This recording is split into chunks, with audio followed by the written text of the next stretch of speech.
all these four theory are related dengan really related towards kepada sosiologi. Dan ada juga sekolah-sekolah mengatakan sosiologi ni dia berkait dengan psikologi. Dan ada beberapa perkara yang sosiologi ni, kajian sosiologi ni akan memberi efek kepada psikologi. Okey. So saya akan kongsikan okey, ada lagi yang masuk. Tak apa. Saya akan kongsikan dekat sini.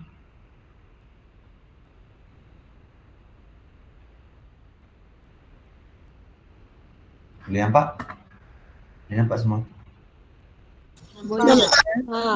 Okey. Okey. Thank you. So jangan risau, just dengar, just faham. Mungkin ada perkara yang nak kongsi dengan saya, boleh kongsikan. Nak faham kenaan dengan dia sebagainya, boleh kongsikan. Okay, kita pembelajaran secara two-way communication. Ada feedback daripada awak. Kiranya faham, tak faham pun kira feedback jugalah. Jelas, tak jelas tu feedback juga. Okay, so apa yang kita boleh beri imagine berkenaan dengan big picture, dengan picture yang saya, foto yang saya kongsikan. It's a map yang mungkin kita akan lihat pada globe.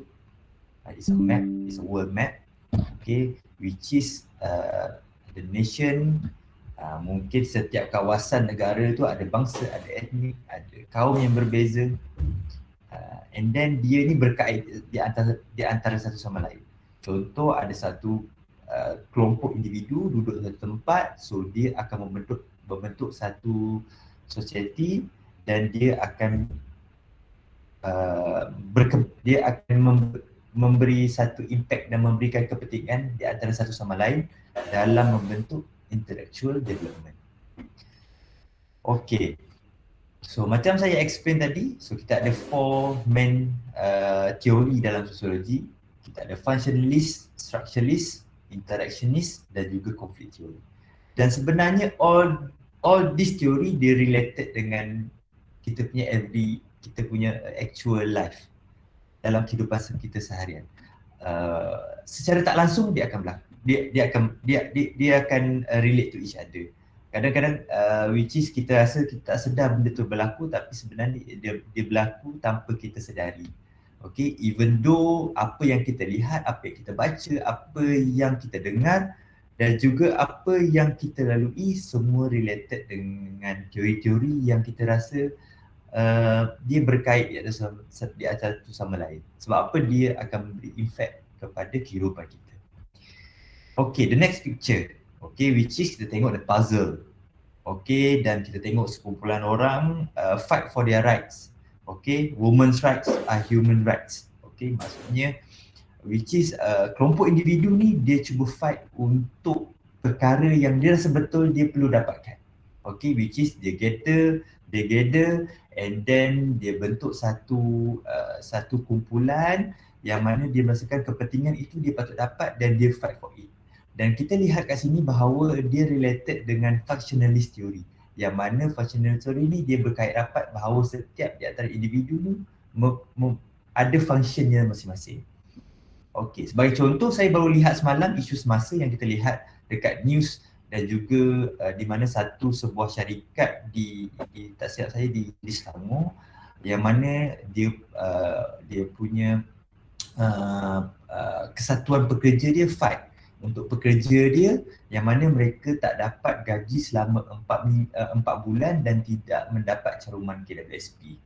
So selama that union tu dia fight, and then dia fight untuk dekat company, dia fight buat satu mereka berkumpul, okey, berkumpul dan menyatakan hasrat mereka kepada syarikat, dan syarikat akhirnya bersetuju dan akur untuk menyelesaikan tunggakan gaji yang diterima oleh mereka. Dan kita lihat situ apabila suatu perkara tu memberikan kepentingan kepada mereka dan ia penting dalam mereka duduk dalam satu kelompok individu dan untuk meneruskan kehidupan, so dia akan fight untuk whatever it takes untuk didapatkan apa hak yang mereka perlu dapat. Okay, so functionalist theory. So views society has a social system of interconnected parts a bit like a human body, which is part of the body depending on the other to function. So we assume that body needs heart, lungs and brain to work together to survive. So we can conclude that society has its social institution like school, families and authorities so that social body could survive. Okay, so kita lihat kat sini contoh kita duduk dalam satu kelompok individu dalam satu kawasan, contoh kita duduk, okay, rakan-rakan semua, rakan-rakan pelajar semua mungkin, okay, contohlah, okay, duduk di Parit Raja. Duduk di Parit Raja, so kita di Parit Raja, contohlah kita letak kampung apa kampung Parit Jelutong. Okey, saya suka bagi view Parit Jelutong ni sebab kalau Parit Jelutong ni bulan Ramadan ni Masjid Parit Jelutong tu tarawih tu selalu penuh, full. Tak tahulah, mungkin sebab locality dia tepi jalan, even though bukan bulan Ramadan sekalipun, ramai yang orang akan berhenti untuk solat dekat Masjid Parit Jelutong. Okey, kita duduk di kawasan Parit Jelutong. Okey, kita boleh conclude kat situ, dekat sana ada sekolah dia. Kat kawasan Parit Jelutong ada sekolah. Okey, and then kita ada banyak keluarga-keluarga. Bila ada keluarga-keluarga, kita ada mungkin ada jawatankuasa kampung. Okey, jawatankuasa kampung.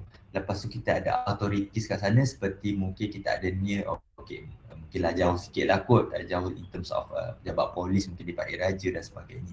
Akan tetapi all this school, kelompok-kelompok keluarga-keluarga yang duduk di sekitar dengan rumah kita, authorities seperti mungkin ada dalam kampung tu, mungkin ada persatuan rela dan sebagainya, mungkin ada belia yang menjaga kawasan kampung sebagainya. So dia yang membantu kepada satu society ni dapat survive on that system.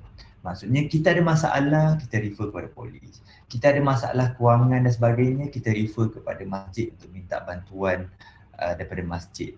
And then kalau kita contoh kita nak adakan satu majlis dan sebagainya, kita nak bantuan dari segi in terms of penjagaan lalu lintas dan sebagainya, kita perlu bantuan dari rela dan sebagainya. Okay, so itu senario yang saya boleh kongsikan. Yang kedua adalah functionalist posits that society is more than the sum of its part. Rather, each aspect of it works for the stability for the whole. And Durkheim invention society has an organism since each component play a necessary role but can't function alone. Okay, sebagai contoh, kita ada satu society keluarga lah. Okay, kita ada kelompok, kita ada keluarga, ada family dan sebagainya.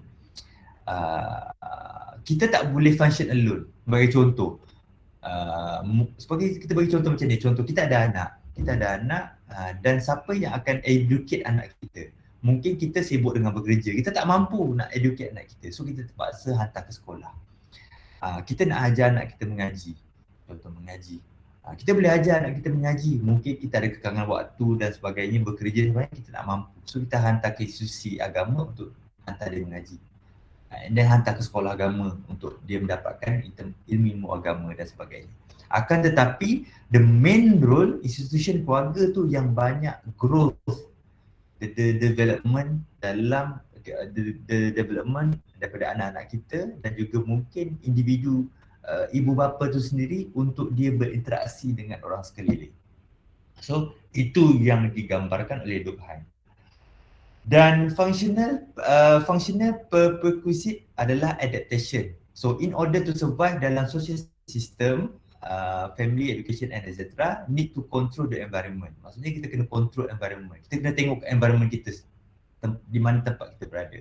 Food and shelter must be provided as minimum standard for society's members to function. Okay, untuk kita berada satu tempat tu, maksudnya kita kena ada sumber dapatan, sumber makanan, kita ada tempat tinggal, as a minimum standard ataupun minimum requirement untuk kita survive on that dalam sistem environment tersebut. Then the economy is the institution which deliver this basic standard of food and shelter. Dan bila kita duduk satu tempat, kita contoh berhijrah ke satu tempat, contoh kamu semua nanti dah habis belajar, dah selesai lah MBB ni, kamu pun berhijrah ke Sarawak sebagai contoh. Menganggarkan kamu akan dapat posting ke Sarawak. dan ekonomi ataupun pekerjaan anda semua, awak semua dekat Sarawak tu merupakan ekonomi yang akan bantu awak deliver in term of food dan juga tempat tinggal awak di Sarawak.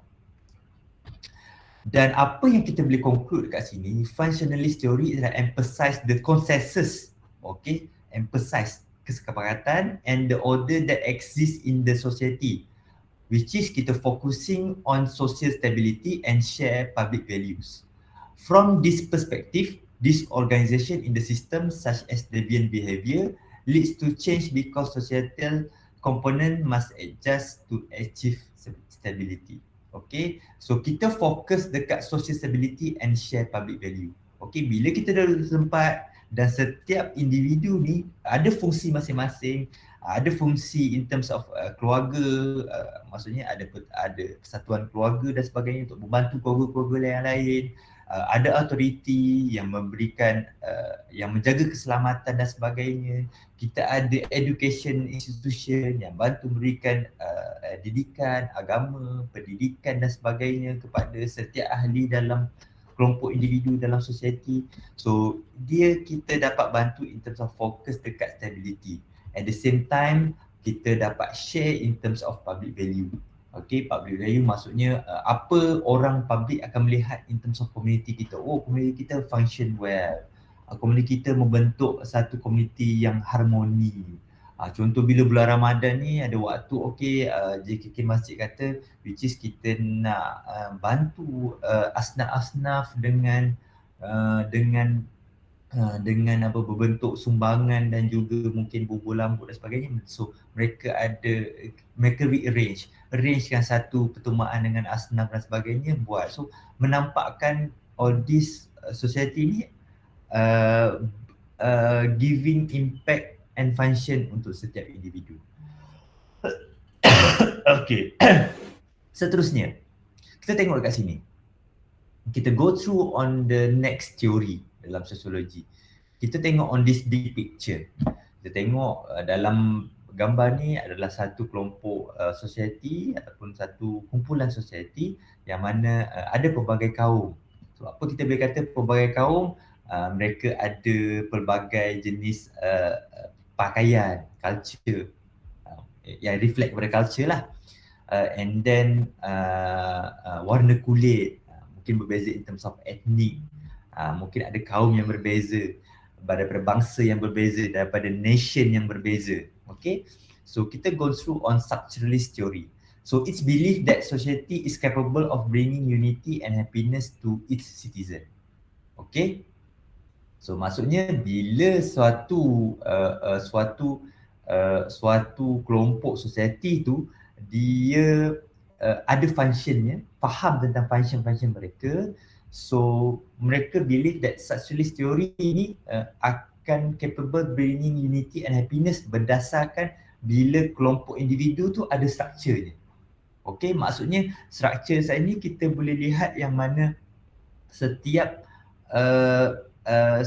kelompok society tu mereka faham tentang function mereka dan dibentuk struktur untuk mereka menyampaikan ataupun deliver their function. And then stability is achieved when society social institution meet the needs of citizen. So institution ataupun structure are interdependent and work together to meet the needs of individual. Example, social institution, the family, religion, school and etc. Okay, maksudnya dekat sini kita ada structure. Kita ada structure dekat sekolah. Dekat sekolah ada strukturnya, ada organisasinya. Kita ada pengetua ataupun guru besar, kita ada PKM atau kita ada GP guru penolong kanan, co-curriculum, high awal pelajar dan sebagainya. Dalam masjid kita ada imam, ada bilal. Lepas tu dalam kampung kita ada JKK, jurusan kampung dan sebagainya. Sama juga contoh kamu mungkin pernah alami duduk di kolej kediaman, ada pengetua, ada fellow, ada pembantu fellow, lepas tu ada majlis perwakilan pelajar dan sebagainya. Ada strukturnya. Okay? Dan setiap ahli dalam struktur tu faham function dia. Sebab apa? Dia nak achieve nak work together to meet the needs of individual. Maksudnya nak work together supaya kebajikan setiap penghuni-penghuni college ni dapat dicapai. And then evolution of structuralist adalah the structuralism that swept through French social thought in the 1960s was a reaction against humanistic philosophy that people are not subject to or determined by any social law. So this structuralist theorizing focused first of language but was later extend to culture and society. So mereka pelbagai scholar dalam sosiologi ni ataupun pakar-pakar expert pemikir dalam sosiologi ni dia fikirkan bahawa ada in terms of evolution dalam social story yang mana mereka fikirkan dia bermula dengan language. Okey, sebab contoh saya, okey, mungkin contoh saya berhijrah ataupun awak semua nanti mungkin berhijrah ke suatu tempat yang mungkin dia punya main language adalah bahasa yang berbeza. Okey, dan bila kita dah adapt dengan bahasa, so kita akan interact. Kita akan bercommunicate dengan orang. Bila kita akan bercommunicate and then at the same time kita akan faham culture dia. Okey, kita faham culture oh macam ni, sekian-sekian, ada kerajaan macam ni, ada waktu perayaan macam ni. Lepas tu contoh culture-nya kalau hari ni kena pakai macam ni, and then bila masa tu tempat kena macam ni dan sebagainya. Okay, then sekejap bagi saya masa sekejap. Sorry.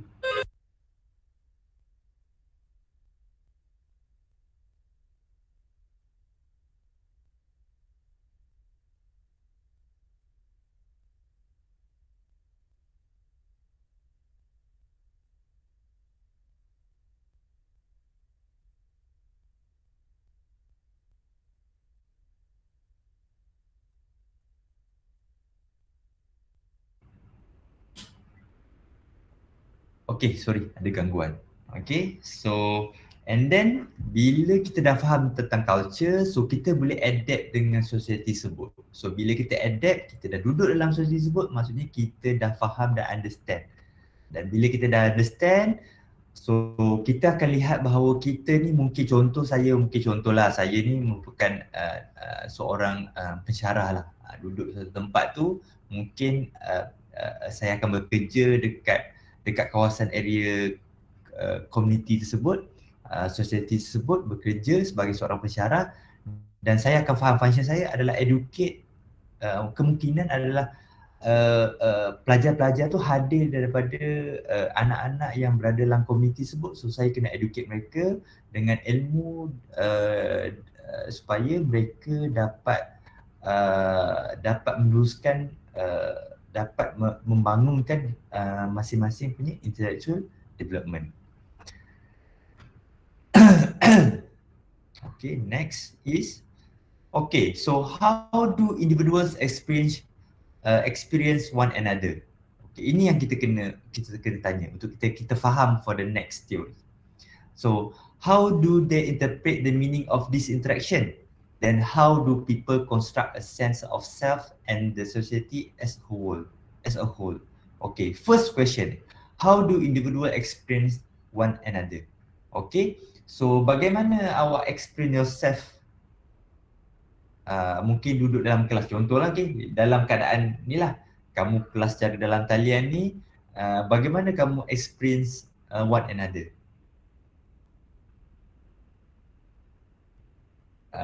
Kelas ni berlaku secara dalam talian. Okay, bagaimana kamu nak, how do individual experience one another? Bagaimana awak experience dengan ahli-ahli rakan yang lain? Okay, so adalah dengan berkongsikan idea, pendapat, dengan introduce yourself. Okay, awak menceritakan, okay, nama saya lahir, I was born in ni, and then my previous degree ini dekat universiti ni dan sebagainya. So how do they interpret the meaning of this interaction? Okay, so bagaimana kita interpret the meaning of this interaction? So interaction tu kita interpret bahawa oh ini adalah sesi induction.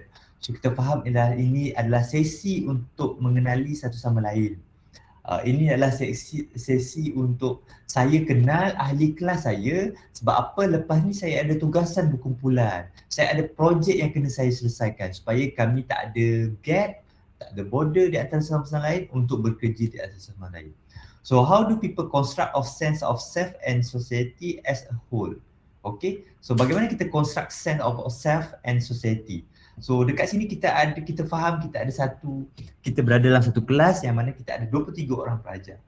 Okay. Kita construct as a sense of a self, maksudnya kat sini kita construct diri kita as mungkin kita akan dilantik sebagai pengarah program. Kita mungkin akan dilantik sebagai ketua kumpulan kecil kita. Okay, so yang mana ketua kumpulan kecil ni kita akan conduct kumpulan kecil kita untuk membantu menggerakkan ahli-ahli kumpulan kita untuk menyelesaikan tugas-tugas kita. So itu yang akan relate dengan apa yang kita kena faham untuk next theory, interactionist theory. So kita study society through interaction within individual and small group. Okay, maksudnya kita study dekat sini through interaction secara individu. Okay, contoh Khairi, okay, contact Nur Azra Azizan. Okay, so Nur Azra contact Nur Azra, saya perlukan ni dan sebagainya, contact perlukan bantuan, Khairi perlu bantuan. Nazira pun Atika contact dengan Hanani nak tahu macam mana keadaan, apa status dan sebagainya. And then mungkin kita berhubung di antara small group. Okay, nanti kan kita nak perlukan, we need to do sort of project. So on that project kita dah agihkan, okay, this group focus on nak siapkan paperwork, or this group on technical dan sebagainya. Okay, then the technical pun request, okay, make sure that dalam paperwork kena letak barang-barang ni sebenarnya sebab kami perlukan that parts, that particular technical equipment untuk our project dan sebagainya. So interaction within individual atau small group. And then interaction between individual is negotiated through shared symbol, gesture and non-verbal communication. Next is conflict theory. Okay, so conflict theory views society as a struggle for resources and power. So change is inevitable, often beneficial and become violent. Okay, maksudnya dia shows kat sini konflik ni antara struggle untuk resources dengan power. Kita fight for the resources and the power, menyebabkan kita akan timbul konflik di antara satu sama lain. Then change is inevitable, often beneficial and can be violent. Okay, antara dia bagi benefit ataupun mungkin dia akan memberi kesan yang tak baik. Okay, conflict between the classes determines social change. Some group prosper at the expense of others, and conflict is universal. Social consensus is limited and inequality is widespread.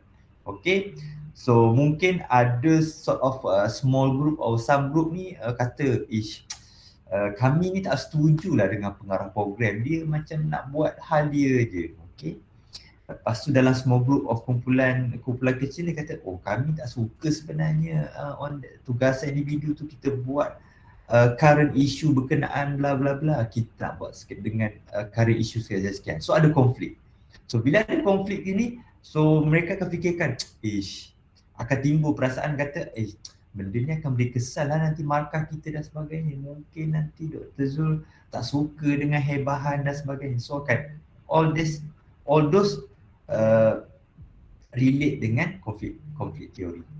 So impact mungkin akan based on goal attainment. So this refer to the shared activities all members of society are direct to engage in. Okay, so dia akan beri effect in terms of goal. Goal, apa yang kita nak achieve. Okay, contoh target. Okay, kita target group kita untuk tugasan, untuk assignment on a group assignment, small group assignment, kita target kita dapat markah 18/20. Contohlah target 18/20. Don't target too much lah, 20/20 terlalu perfect kan, 18/20. And then bila lah ada pencegahan dari segi in terms of pendapat dan sebagainya, timbul konflik dan tidak persetujuan, so ini akan memberi efek tentang directed goal yang nak capai tersebut. By directing individual goal, a society value consensus is reinforced. In our society, making a profit to help society flourish is a goal. Political institution have established this goal. Okay, so maksudnya dekat sini kita lihat senario apa yang berlaku sekarang. Okay, yang mana kita ni dalam satu society ni kita perlu kepada satu sama lain. Okay, dalam satu kelompok individu kita dah faham tentang apa functionalist teori, apa function-function mereka, dan dalam satu kelompok society tu ada struktur-struktur, contoh struktur internal dalam jawatan kuasa masjid, ada struktur dan sebagainya, dan mereka ni keep interact di atas sama lain, nak tahu, nak faham tentang struktur masing-masing, function masing-masing dan sebagainya. Dan contoh bila ada in terms of conflict, sebagai contoh, okay, mungkin dalam satu jawatan kuasa masjid, okay, kita nak mohon dana lah dengan YB Don dekat kawasan kita, Jotong Pak Raja, Don Pak Raja kita nak request. Lepas tu itu jawatan kuasa masjid. Ketua kampung pun nak minta juga. In terms of nak bagi bantuan asnaf. Ada dua pula pencanggahan in terms of program yang nak buat. Okay. And then masa ni lah political institution ni dia akan nak tengok mana yang dia boleh cater. Bila dia boleh cater, dia tahu okay, kena nak tengok mana yang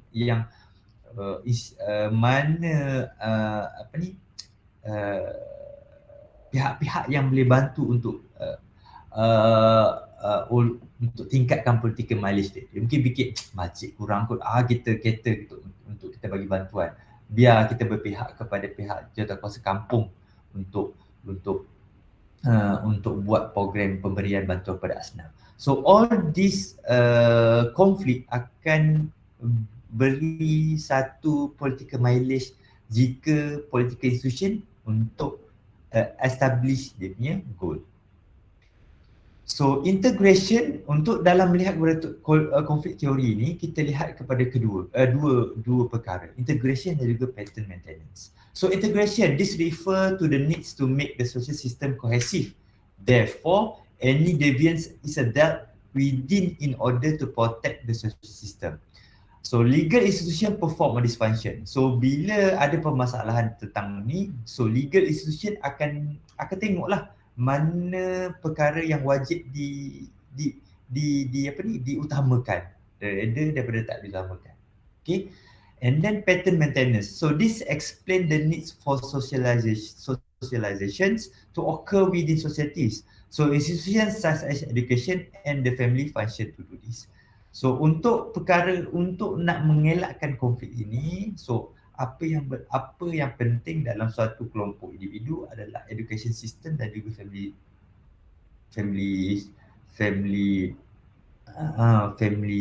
system. Okay, family institution. Sebab apa? Contoh education system. So kita ni dah dipupuk dah daripada kecil sehingga ke besar, sehingga sekolah dipupuk dengan nilai-nilai yang murni. Yang mana nilai murni tu dibentuk dari sekolah. Dan pada masa sama, family juga membantu untuk membentuk nilai-nilai tersebut. Okey, sebab apa? Bila kita dah di sekolah, di sekolah, di rumah, kita dah diajar untuk menghormati orang, untuk menghormati pendapat. So sehingga kita berada dalam sistem ataupun bekerja ataupun kita mungkin ada function dalam suatu organisasi ataupun dalam satu society, kita cuba untuk memahami pendapat orang lain, meraihkan pendapat orang lain supaya tidak berlaku di antara berlakunya konflik. So basically konflik ni happens when we have in terms of pencanggahan pendapat. Ada pencanggahan pendapat yang berbeza, ada fikirkan tentang kepentingan masing-masing. So itu akan bentuk kepada konflik-konflik yang boleh occur dalam satu organisation ataupun society. So this is sort of scholar that related dengan teori. So kita ada beberapa scholar. So kita ada Auguste Comte. So dia dah macam saya dah explain sebelum ni last week adalah dia coin ataupun dia explain about sociology. So it believes society could be studied like any other science. So key concept dalam bagi in terms of Auguste Comte ni adalah positivism, sociology is the queen of science, social engineering dan sebagainya. And then kita ada Harriet Martineau, dia translate lah Auguste Comte work into English, concerned with social change and the plight of women and children in English factory during early phase of industrialization. So first acknowledgement female sociologists. And then kita ada Emily Durkheim, founded sociology as an academic discipline. Dia famous, dia memang study about suicide, dan dia buat observation kenapa ramai orang bunuh diri, orang kaya,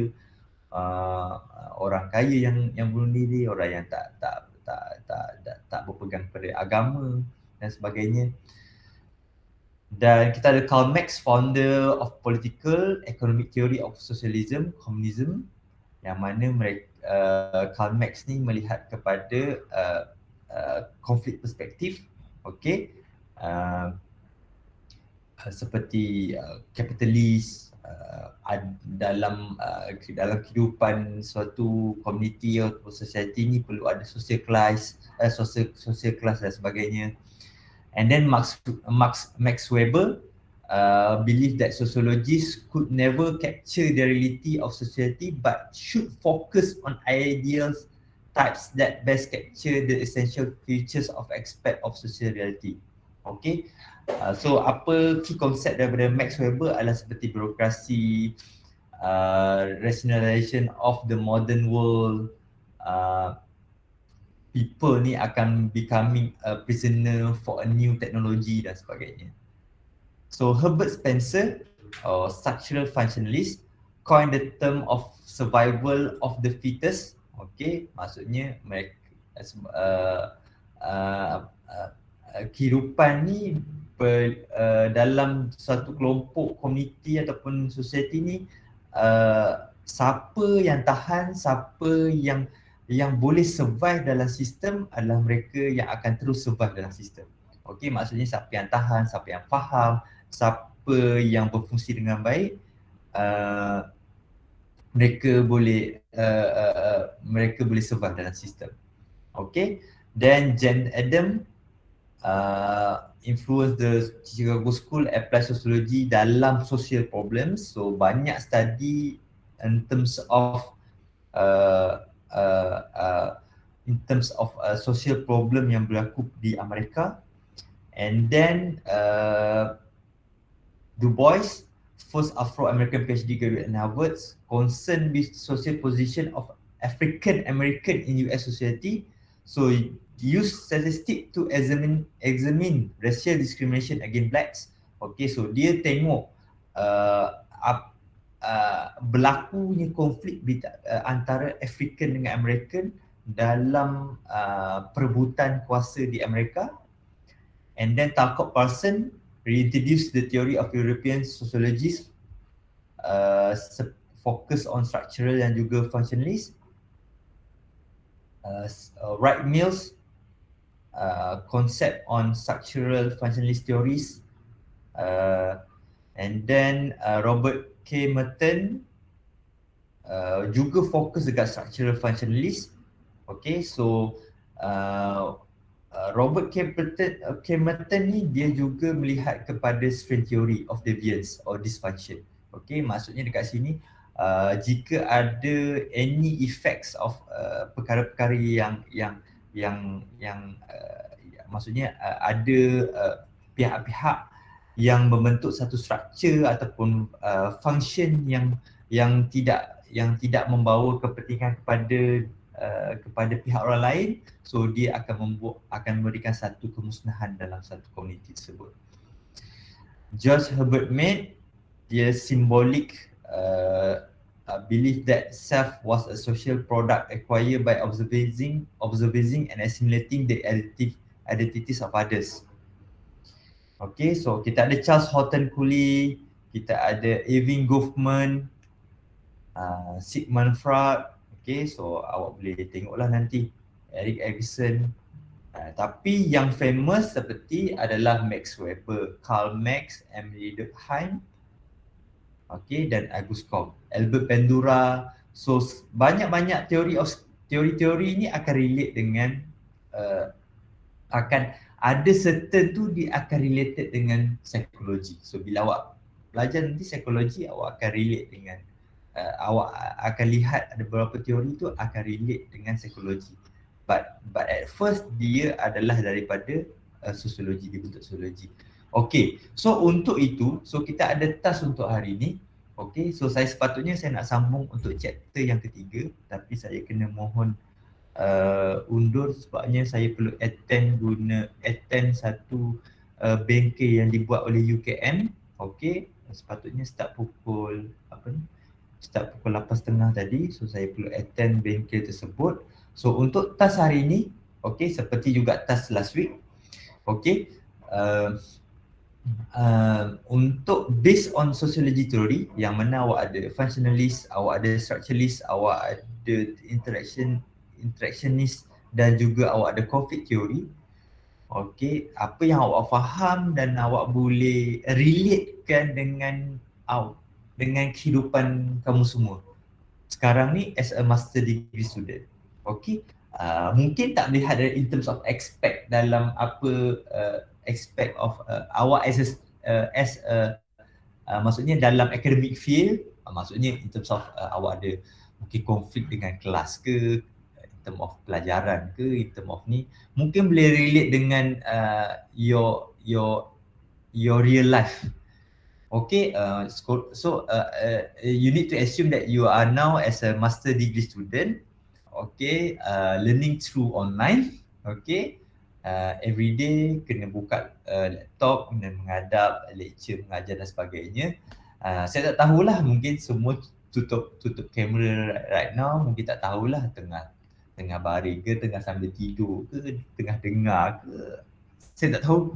Okay, saya assume dengan positifnya actually semua mendengar dan cuba untuk faham, dan jika tak faham tu boleh refer saya balik. Dan sebenarnya all these things yang saya ceritakan ni, contoh saya bantu in terms of penyampaian dan pemahaman. Okay, all the resources saya ambil fact from the books, and mungkin ada beberapa yang saya quote daripada scholar-scholar yang saya baca through online. Okay, so based on that for sociology theory, so awak explain, awak ceritakan apa teori yang mungkin awak boleh ambil satu teori, boleh ambil dua teori ke, ataupun boleh relate ke tiga-tiga teori. Apa yang related dengan kehidupan awak sekarang as a master degree student. Saya boleh bagi example sekarang lah, mungkin in terms of kita lihat satu teori lah, conflict theory. Awak belajar through online, okay, awak perlukan satu masa yang agak nak kena fokus. Ada kelas petang, mungkin contoh lah, saya bagi example lah, hopefully tak adalah nanti semua 23 student write up benda yang sama. Contoh yang perempuan lah, sampai je mungkin ada kelas tak habis lagi pukul 5, parents dah ketuk pintu, okay ni kakak, abang dan sebagainya ni, tolong bantu dan sebagainya, kita nak sediakan juadah berpuasa dan sebagainya. Mungkin ada hari tu ada kelas, awak terpaksa buka dekat phone sahaja, terpaksa kena driving your mom ke, your dad ke, kena bawa pergi sana, pergi sini. Mungkin ada certain parent kata, alah tak apalah abang, kakak ni, you just go through class through online dan sebagainya. Okay, itu adalah senario yang saya boleh relatekan dengan conflict theory. Okay, sama juga apa yang berlaku pada masa saya sekarang, yang mana saya ada sedikit konflik jugalah, which one saya nak kena attend that bengkel yang quite important, attend kelas yang sepatutnya saya kena sampaikan kelas, yang that one saya rasa lecture is the first priority untuk saya. Okay, tapi saya dah cuba sampaikan sebaik mungkin, and then saya kena go through on that bengkel untuk continue bengkel tersebut. Okay, sebab kena faham mostly saya akan bagi senario lah. Okay, mungkin awak kena faham mostly lecturer kalau di belah contoh mostly of UTHM ni biasa Khamis tu dia mesti akan ada bengkel ke, ada mesyuarat je. Kalau dia melibatkan dengan pihak luar. Sebab biasa pihak luar kan hari Khamis hari last Johor, tapi pihak luar kalau contoh UKM Jumaat dia masih working apa ni working day lagi. Tempat lain masih ni. Cuma di hari ni ya betul. 1.15. Okay. So awak boleh relate any kind of apa yang berlaku dalam kehidupan awak seharian. Okay. Submission dia today platform Otter. Okay. Siapa yang belum join Otter so boleh just email saya.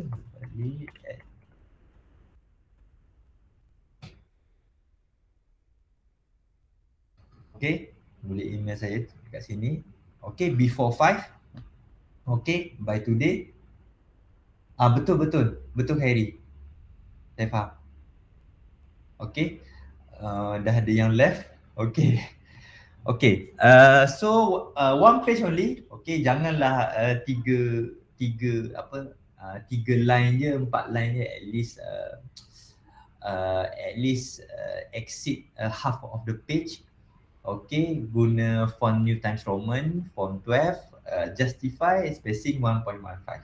So boleh relate ni mungkin nak buat 2 paragraph, first relate dengan first theory dan second theory.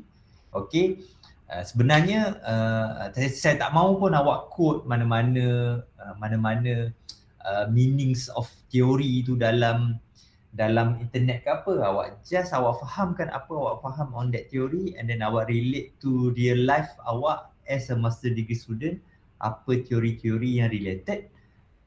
Terpulang nak ambil 1 ke 2 ke 3 teori as long as dia one page enough. Extra pun tak apa, tak ada masalah, tapi one page tu adalah minimum. Okay, so nanti slide ni saya akan sharekan dekat Otter. Saya akan nanti check dekat learning material. Okay, sebenarnya untuk makluman semua, kita ada lagi satu pertambahan pelajar. Siapa nama dia? Asdia Fatia. Ya, doktor. Ya betul. Okay, tu Asdia Fatia. Okay, so total of student kita ada 23 orang. Okay, sebelum ni yang join pada minggu kedua adalah Siti Balkis, betul? Betul tak silap, Siti Balkis. Okay, dan saya cubalah. Betul kan Siti Balkis? Tapi saya dah ada dalam motor. Yelah, awak dah ada dalam motor, tapi awak a little bit late lah. First lecture tu tak ada kan? Betul kan? Betul. Minggu kedua baru awak join group WhatsApp tu. Okay, so kita ada 23 orang, satu kumpulan yang pelajar yang ramai. Ya Khairi, silakan. Doktor, maaf nak tanya doktor, boleh ke? Boleh, silakan. Untuk tugasan grup tu doktor, yang macam sebelum doktor kata ada nak buat debat, nak buat webinar, nak buat forum tu kan, tapi saya tengok dalam arahan tu macam kena buat forum je. Ke macam mana doktor?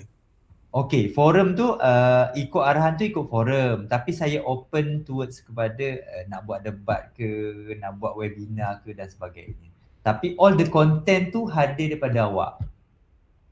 Okay, kena boleh pilih lah ya doktor? Ya, boleh pilih. Maksudnya content tu maksudnya in terms of ground study daripada pihak awak untuk untuk relate the current issue dengan topik tersebut tu adalah daripada pelajar sendiri.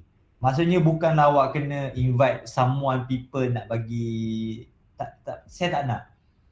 Awak kena put as yourself, mungkin awak adalah expert. Contohlah Khairi expert on social mobility lah sebagai contoh okay. And then contoh Khairi kongsikan apa relate on the current issue dengan social mobility dan sebagainya, so kongsikan. Mungkin nanti akan ada moderator yang akan ask a few question dan sebagainya. Then Khairi kena respon lah. Okay, saya tak naklah dia berbentuk macam mana, yang bentuk awak kena explain through slide dan sebagainya. Dia lebih kepada in terms of sharing your perception. Okay, from your understanding. Sebab apa nanti di hujung tu saya akan cuba rumuskan apa yang awak sampaikan dengan related dengan topik yang awak pelajari. Okay Harry, clear? Okey doktor, jelas doktor. Okay, so and then so kita ada 23, so saya dah buka group yang ketiga. So nanti Asdia boleh join group yang ketiga. Okay, nanti bolehlah group yang ketiga. Sekejap.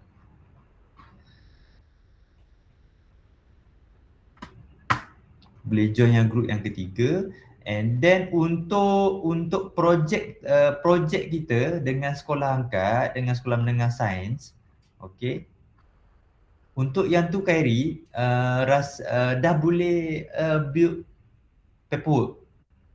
Khairi? Okey doktor, lagipun pada hari ni doktor, pada jam 2.30 petang kami ada meeting lah. Meeting tu akan dihadiri oleh MT dan juga ketua untuk biro. Nanti untuk input dan dapatan meeting, sebab ini first meeting dengan pihak sekolah. Nanti yang untuk biro dia akan maklumkan kepada anak-anak buah dia. So, saya cadangkan petang ni, tapi saya pun terfikir ada kelas. Lepas tu pihak sekolah pun dia ada hal, dia cadangkan pukul 2.30. Oh, okey. Barulah first meeting dengan Cikgu Zakaria tu. Okey, baik. Okey, so untuk yang nanti Asdia join group Widat, Sharifah, Nuhafizah, Nazirah dengan Siti Saifarah. Okey, nanti boleh contact lah, mungkin ketua boleh contact. Sebab apa? Mungkin perbincangan dah nak dibuat pada awal untuk restructurekan apa yang nak disampaikan untuk that tugasan. Okay, untuk projek tersebut, Khairi, nanti bila dah build up that paperwork, bagi saya check, kalau boleh next week kita kena submit lah. Dapat confirmkan bila status, bila nak buat program tersebut, apa konten yang nak disampaikan, and then boleh arrangekan ni. Sebab apa saya takut lewat nanti untuk kelulusan CGS. Nanti siapa yang person in charge yang kena submit their paperwork, contact saya. Nanti saya bagi seorang pelajar master yang tahun 2 untuk bantu awak bantu ajar awak untuk buat submission dekat platform CGS. Sebab kita untuk postgraduate punya program kita submit through online. Through website CGS. Kita tak submit secara fizikal dekat HEPA dan sebagainya. Okey doktor, maklum doktor. Okay, so saya rasa itu saja. A quite simple class, a short class. Hopefully boleh bantu. So dalam tempoh masa kelas kita ada yang lagi 2 jam. So hopefully boleh complete lah.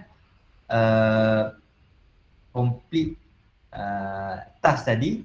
Boleh submit before 5 juga, tapi kalau boleh siapkan lebih awal dan submit lebih awal lah, lagi bagus. Okay, so kalau tak ada apa-apa soalan, so saya tamatkan sesi kelas kita dengan tasbih kifarah dalam surat. Doktor, nanti minta slide untuk hari ni boleh ke?